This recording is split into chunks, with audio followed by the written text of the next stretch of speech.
Good morning. I hope you all had a great weekend. Super cool to have you here.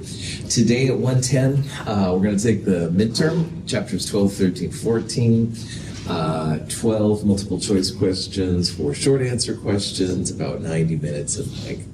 So when you come to the midterm, bring along the completed exam prep 1 worksheet, as well as the acid-base titrations lab from last Monday. And we do have a lab afterwards. It's called the titration of weak acids. It's very similar to the acid-base titrations lab we did on Monday. If you have the instructions from the acid-base titrations lab, you will definitely be able to use it on the weak acids lab. The weak acids lab just basically is bare bones. It says, this many grams, this many milliliters, go.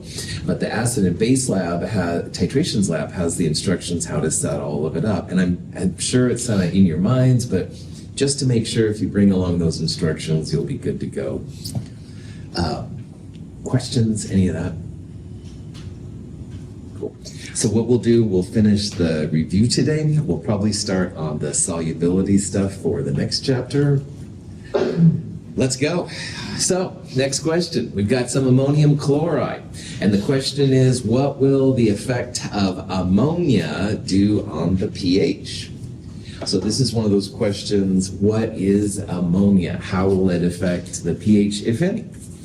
Think about it for a little bit, we'll talk about it.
So it's a Monday.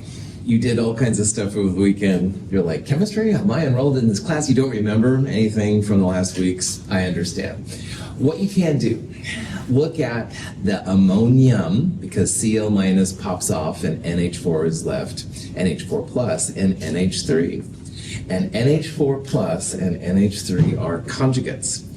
Conjugates are species related by an H plus. So you take away the H plus from here, you get this. Add the H plus to ammonia, you get ammonia. And that will tell you then if what you're adding is acidic or basic. And between these two, the thing that has more H plus is going to be the acid. That thing that has less H plus is going to be the base. So ammonia here, which is what it's asking about, what happens when you add ammonia? Ammonia is going to be a base. And then anytime you add a base, your pH is going to go up. It's going to become more basic, all right? Now, we've done ammonia a lot, but honestly, this breaks it down. H plus, more H plus acid, less H plus base, NH3 is going to be a base. If you had a KB, something like that, that would be another way to tell it's a base. And bases will always raise pH, while acids will decrease pH. Any questions on that? Sweet. Now, here's the same solution, ammonium chloride, but this time we're adding sodium chloride. Now, most species will affect the pH, but the conjugates of strong acids and strong bases will not. So see if you can use all that information and see if sodium chloride is going to have any effect on your pH. Also wanting you to think about strong acids and strong bases here. So.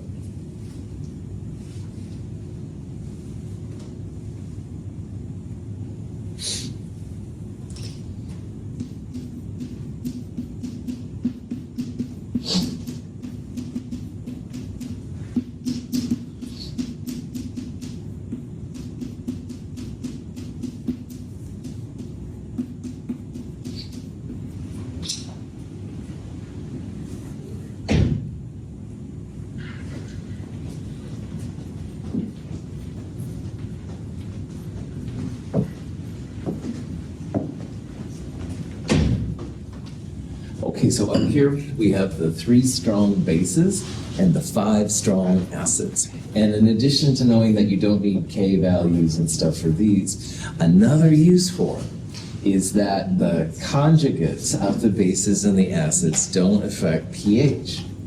So what that means here is that sodium, potassium, and lithium, which are the conjugates of the strong bases, all 3 of those are pH neutral. They won't give it an acid or a base stain.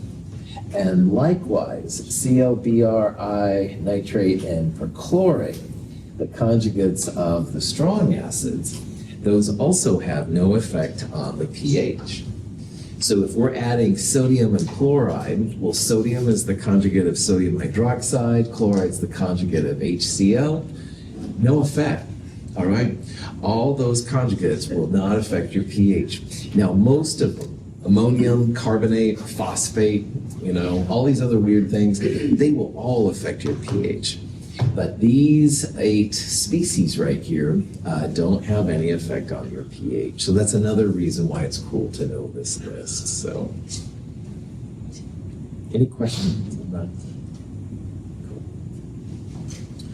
Cool. Okay, buffers. Good to know what makes a good buffer and what would not be a good buffer.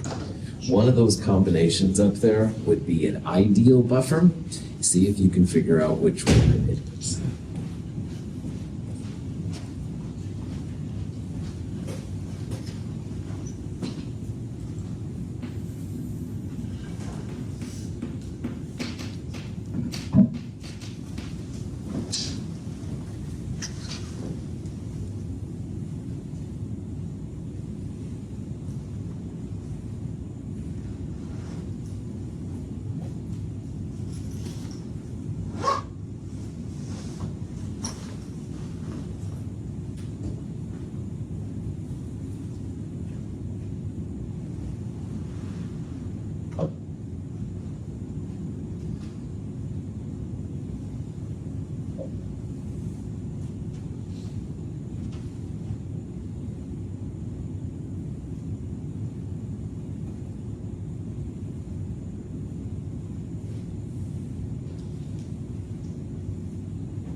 There are 2 things that you need for a buffer. And one of them is that they must be conjugates of each other. And we talked about earlier how conjugates are just chemical species related by H+. So ammonium and ammonia are conjugates. Take away the H+, you'd make ammonia. Add H+ to ammonia, you'd make ammonia. One with more acid, H+ is the acid, the other one's the base, blah, blah, blah. So for example, on E, these are not conjugates of each other. Methanol, CH3OH, and sodium hydroxide aren't related. But for example, HCl and KCl would be conjugates. The K is a spectator, but HCl would give off Cl, stuff like that. But the other part that you have to remember about buffers is that buffers never involve strong acids and strong bases. So anything with one of these on there is also disqualified. So HCl out, HCl and KOH out. So it's going to be one of these. This one looks like this one. This is technically a compound called formic acid. And if you count up the number of carbons, there's 2 carbons here and only 1 carbon there. So these are not conjugates of each other. This one up here may not look like conjugates, but remember K+ is one of those spectators. It just goes off into the distance. HCN is an acid. H is listed first. It's not a strong acid because it's not on that list. And cyanide, Cn- would be the conjugate base. So answer A here would be the best buffer system. No strong acids, no strong bases. They are conjugates of each other. Oh, joy. Questions on that? So here's a question that actually has some calculations involved with buffers. And if you have to calculate pH or amounts of acid and base, I highly recommend the Henderson-Hasselbalch equation. But in this question, we have a buffer. It has ammonium and ammonia, so they're conjugates. They're not strong acids and strong bases. And we've got these concentrations and this Ka. What would be the pH? See if you can figure it out. We'll talk about it here in a little bit.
Okay, so first I'm going to go through and assume that you tried to use the Henderson-Hasselbalch equation, okay?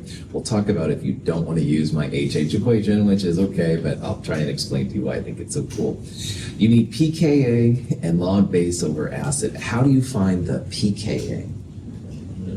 Yeah, minus log of the Ka value would give you the pKa. So that's something for your calculator to do. Don't worry about it. And then base over acid can be moles per liter over moles per liter or moles over moles. And since it didn't give you anything about volume, it makes sense to use these concentrations. So you'd have pKa, which is minus log of Ka, plus log 0.20, the base, or this is the base, excuse me. The base has less hydrogens than the acid, remember? So the base would be 0.20, the acid has more hydrogens, but it's also 0.20. So pKa plus log of 0.2 over 0.2, that's log of 1. And in the logarithm world, a log of 1 is just 0. So in this problem, pH literally equals pKa. So if you go minus log of Ka, you get 9.25. Log of 1 is 0. So pH and pKa are the same. Now, I hate Henderson-Hasselbalch, Dr. Russell. Fine, random student in the back of the room. I won't ask you to leave my classroom. But here's what you would have to do in order to solve it using like an ice table. You'd have the Ka value, which equals hydronium, times, in this case, the conjugate base NH3 divided by, NH4 plus the NH4Cl. And what you'd have here, this is the number. Hydronium would be the X. Ammonia would be 0.20 plus X. And in the bottom for the ammonium, you'd have 0.20 minus X. And that would all equal the Ka value. If you've got the solve function on your calculator, it would make it easier. Otherwise, it's quadratic. You can make yours a little bit easier because X is going to be very small. And both the plus x and the minus x relative to 0.20 is going to be pretty mellow. So that would make it easier. Hydronium equals Ka, and then because the 0.20s also cancel out, Ka if it's hydronium minus log of that, et cetera, et cetera.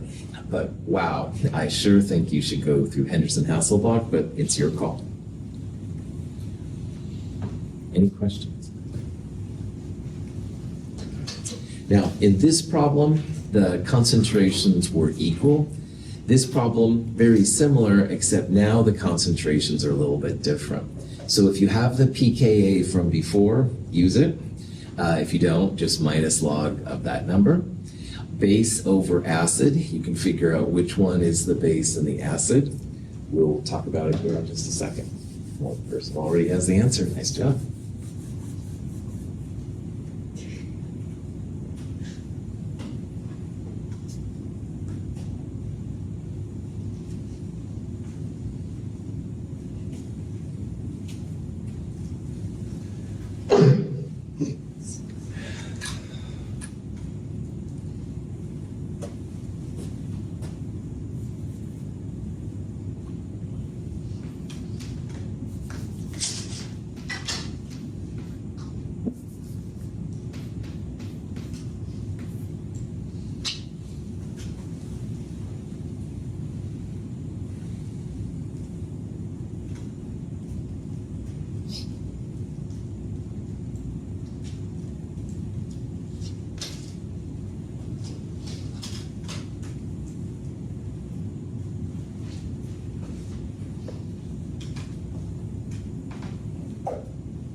Outstanding.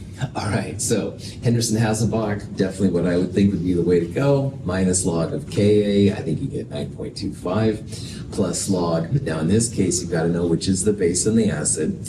Ammonia and ammonium, the more hydrogen is the acid, it goes on the bottom. Less hydrogen, ammonia here goes on the top. So you'd have plus log 0.5 over 0.2 if you want to use it.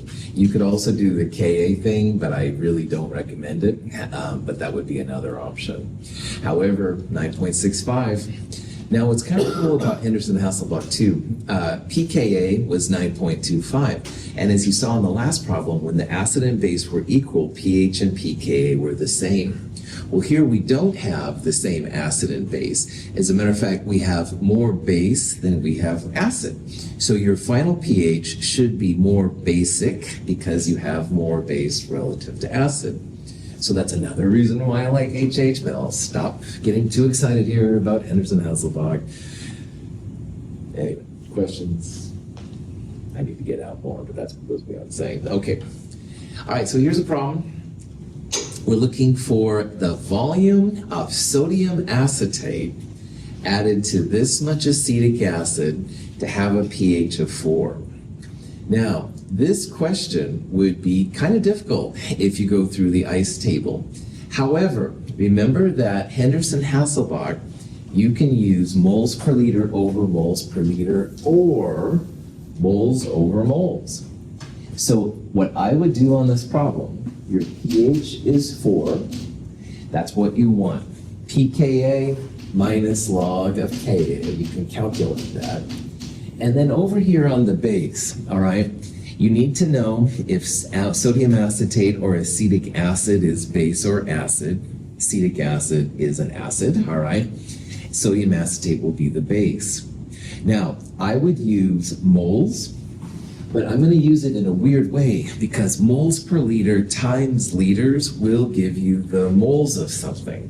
So for the acid on the bottom, for example, I would go 0.10 moles per liter times the volume in liters, 0.100 liters. Because moles per liter times liters gives you moles. And in the top, you can do the same kind of thing. You've got the moles per liter of the base, but you don't know the volume. And that's what you want to add, Okay, that's what you want to figure out how much you need. So solve this, all right, get rid of the log, 10 to the power of, solve for volume. We'll talk about it here in a little bit.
lot of times in the lab, you want a buffer at a specific pH, like in this problem, and you've got this much of the acid, and you're just honestly curious, like how much of the base you need to get this system to the pH of 4, all right? So Joanna and I are in the lab, we want to make this up.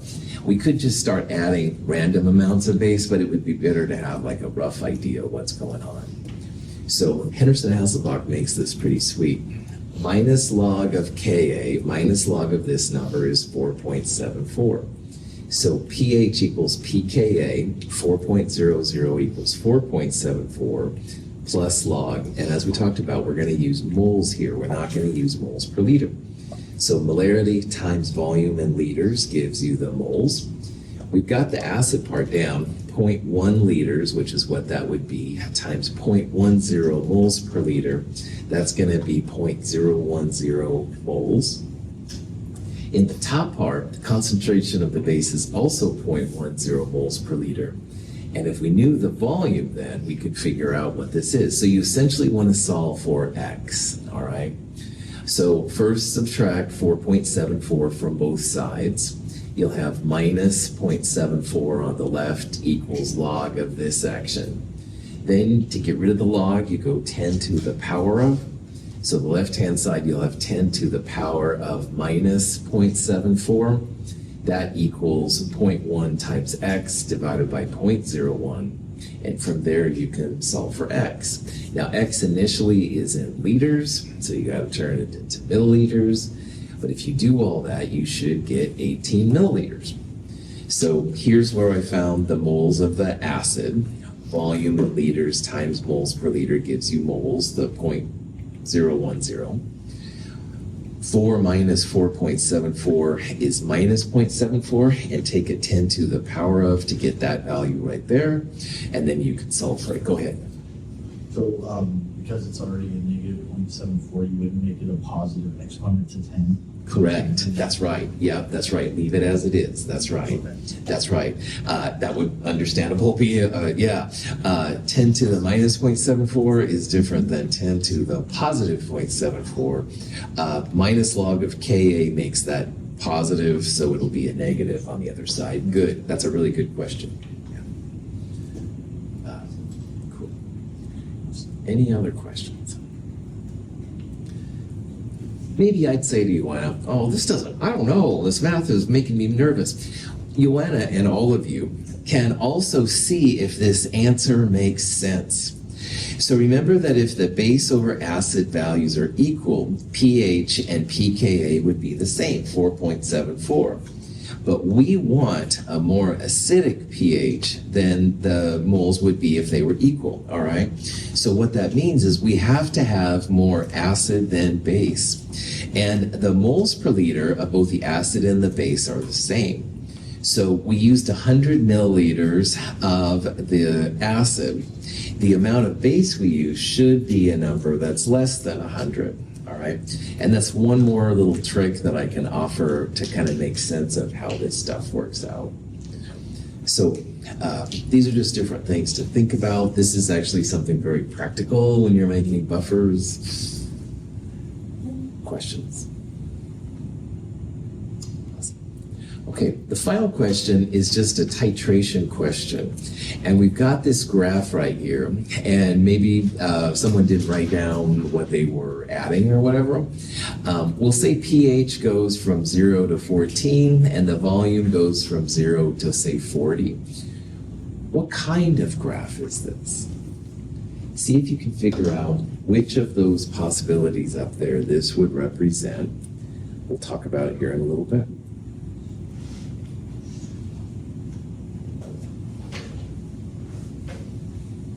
The first thing listed is what you start with, by the way, and the second thing listed is what you're adding. That's the convention for the titration.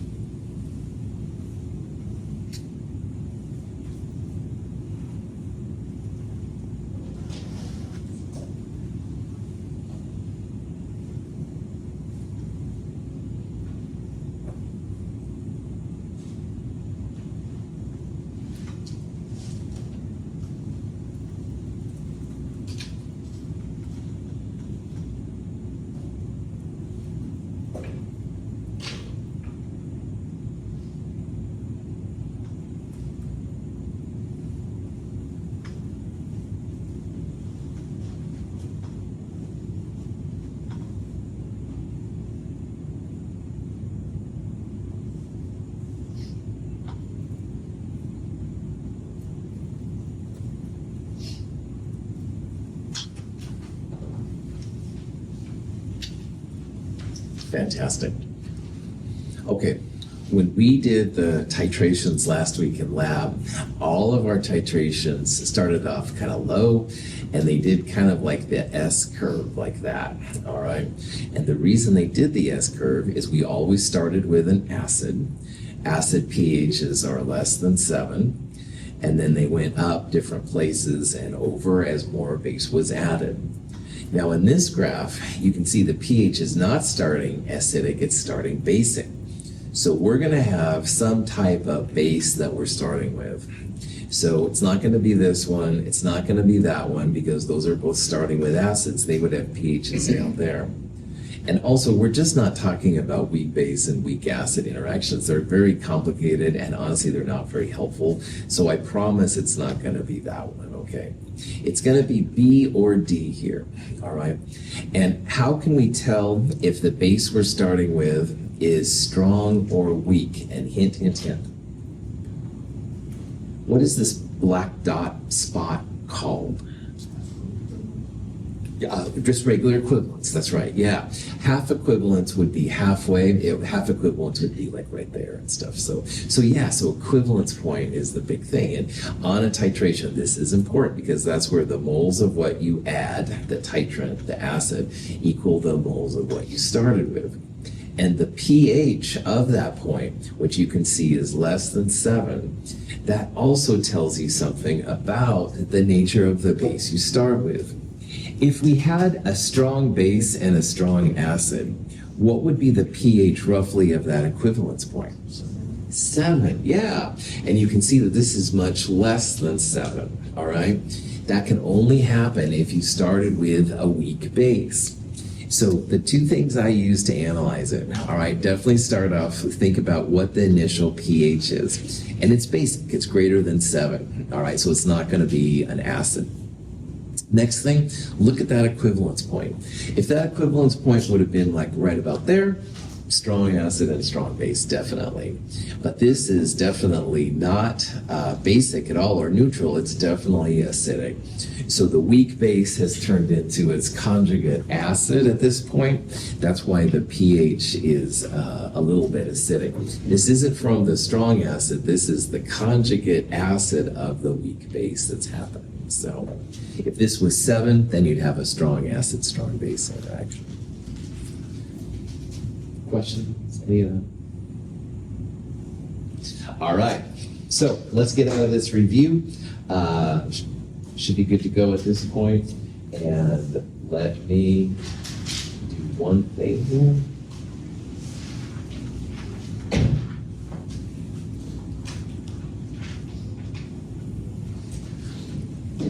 And let's talk about chapter 15. Now, again, this material will not be on your midterm today, just to let you know. We have 2 more types of equilibrium constants to look at. The first one's going to be about solubility, like how to make things water soluble or dissolve in water. And the other one is on those crazy complex ions that we run into in the Chatelier's principal lab. Complex ions are a big part of science, and we'll talk about what they all mean. So these are also going to be equilibrium, capital K's. K is greater than 1, lots of product. K is less than 1, lots of reactant. And we'll see that there's some kind of cool things you could do with both of them, at least if you're a chemist. A solution containing iodide ions is added to one containing lead 2+ ions. A precipitate of lead iodide forms. This precipitation reaction occurs because lead iodide is an insoluble ionic compound.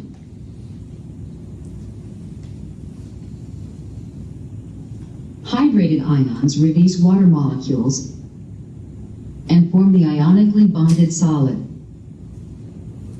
So this is an example of a precipitation reaction. A solid appeared. Precipitate is chemist's name for solids, basically. And if you remember from Chem 222, when cations and anions come together, they make some kind of lattice. All right, so all of a sudden, the leads, which are green here, and the iodides, which are purple, they kind of come together. You begin to see the solid. In this case, it's a pretty nice yellow solid, which is pretty cool. Water molecules surround the ions before the solid is formed. So lead 2 plus is surrounded by waters. The iodides are also surrounded by waters. Little water has that V shape. The tip of the V, if you will, that's the more negative dipole we talked about in Chem 222. On the other hand, between the hydrogens right there, that's a little bit positive. That's the positive dipole. So the positive dipoles like the negative iodide. On the other hand, the negative part of water likes the positive leads. That's the ion dipole intermolecular force we talked about in Chem 222. But anyway, those forces can be overcome, as in this case, to make the solid. So we're going to look more at this whole process. Like, when do solids appear? When can we no longer make any solids? Or when can you get the solids to go away? These kind of questions are really important when it comes to the environment. You may not want to have certain types of ions or solids running around in your groundwater. And so this is ways to extract them or to put them back in, depending on what you want to do. But along the way, we're also going to look more at why water bonds to these so well. There's actually a reason for it, and we'll check it out. Now, in Chem 221, if you were with me, and I think everybody was with me in Chem 221, yeah, we use this table here in the net ionics lab at the end of Chem 221, the solubility table. And we will refer back to this. So I just wanted to kind of review this here a little bit as to what's going on. When someone in the hallway tells me with my PhD is going to be water soluble or not, like I usually know because I haven't really dealt with it. But anyway, what I can do though is use a table like this, and you can too, to tell when something is going to be soluble, AQ, or when it's insoluble, you'd write a solid next to it. So if you remember from Chem 221, basically the things in the upper left and the lower right, those are AQ things, soluble.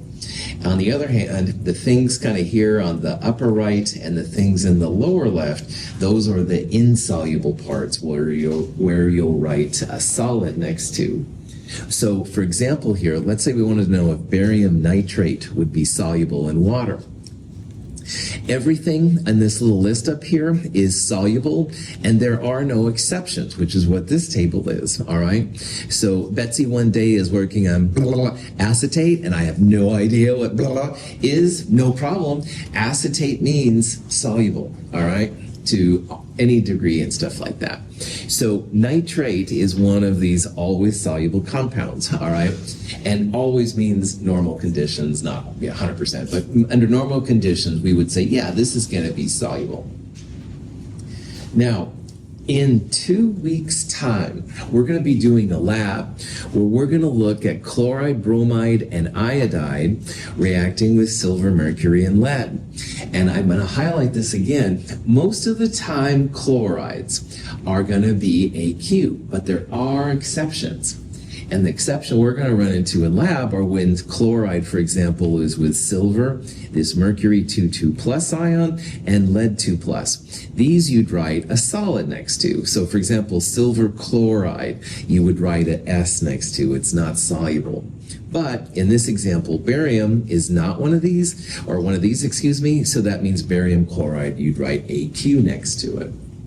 However, sulfate is also an example of a compound, usually soluble, but there are some exceptions, and barium is one of them. So barium sulfate is quite insoluble. You would write BaSO4 solid next to it. Most of the negative polyatomics are insoluble, most hydroxides, most phosphates, stuff like that. However, ammonium or the alkali metals are sodium, potassium, lithium, etc. These are exceptions. So that's why NaOH, KOH, and LiOH are great, strong bases. They're water soluble. They're an exception to the insolubility. You can use calcium hydroxide, you can use iron 3 hydroxide, but again, most of the hydroxides are insoluble. They don't dissolve in water. That much makes them kind of tough to deal with. Questions? Any questions on this list? Okay. This worked great for Chem 221, but now in the big kids class, we've been talking about equilibrium, all right? And all of these are subject to equilibrium.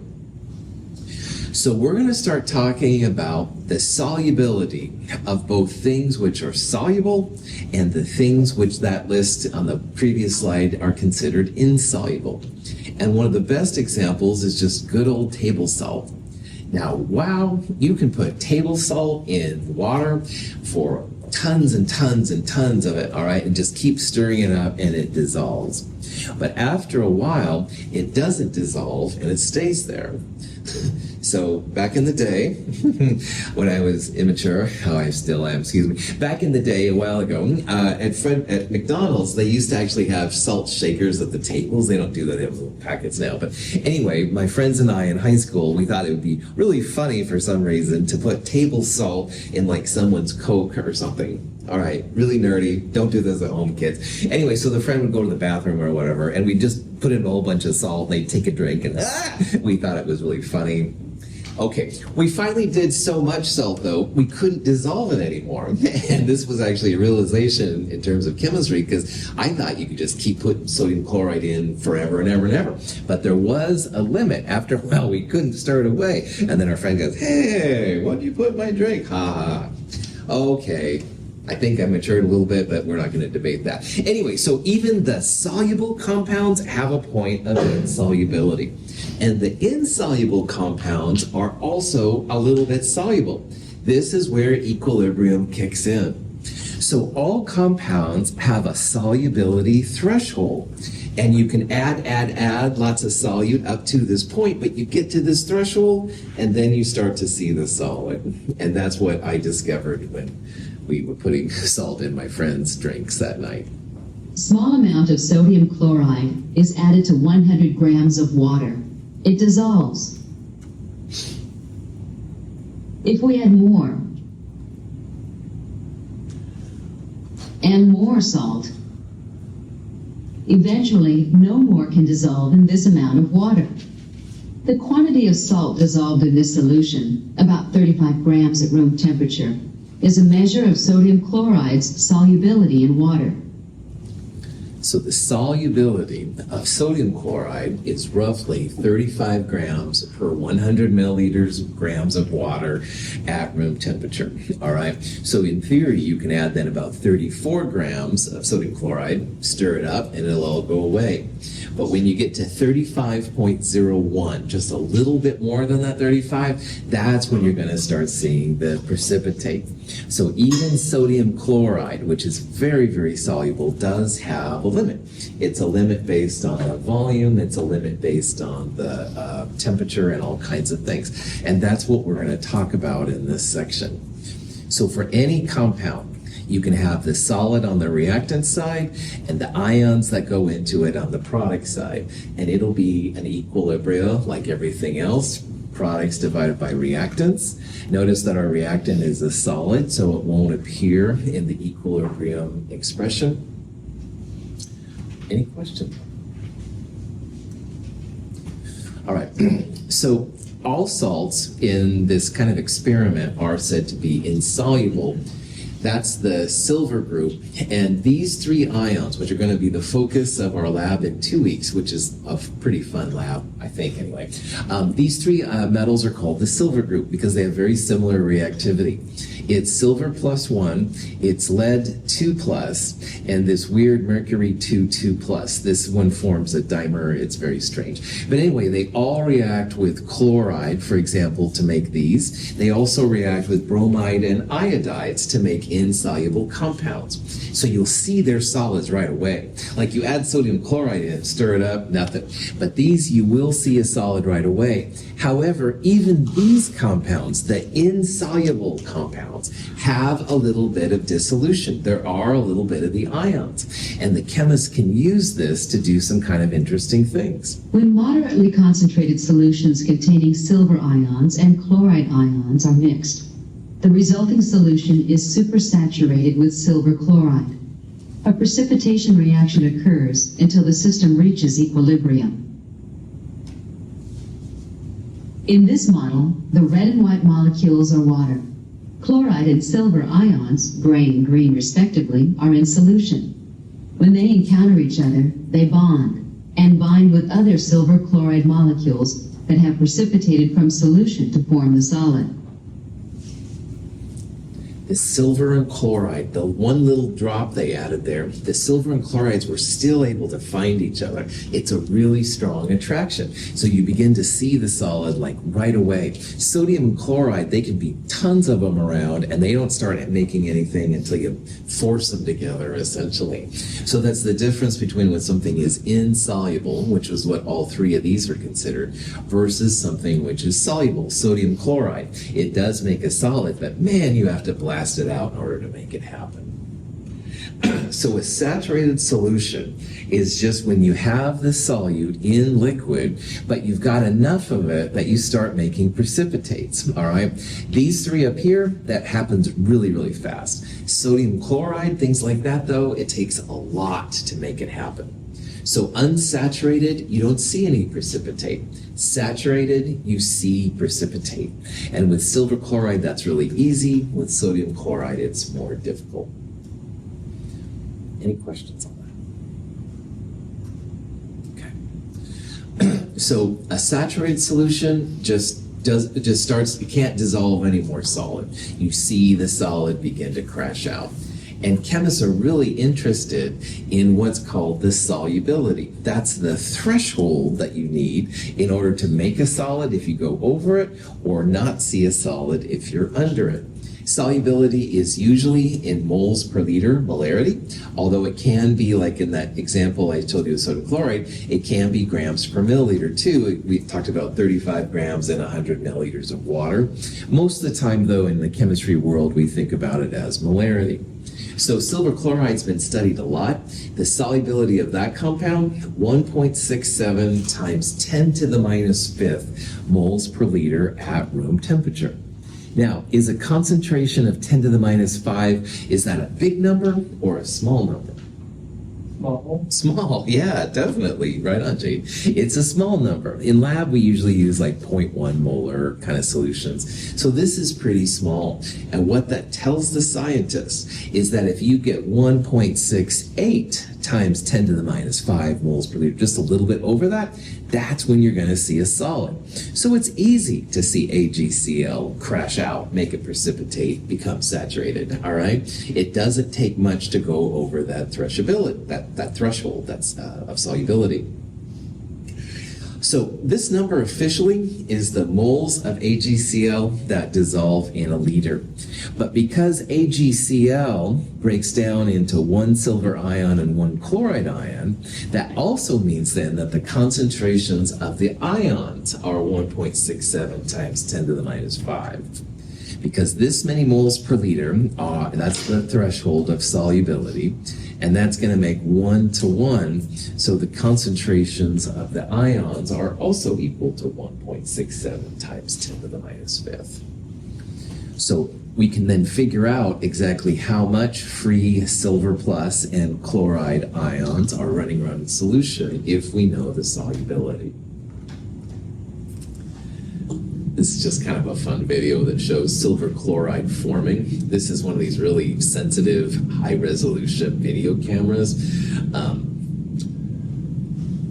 It's kind of pretty, I guess. So anyway, so if a saturated silver chloride solution is 1.67 times 10 to the minus 5 moles per liter, and that number also is going to equal the concentration of the silver plus and the chloride. So we can write an equilibrium constant for this reaction.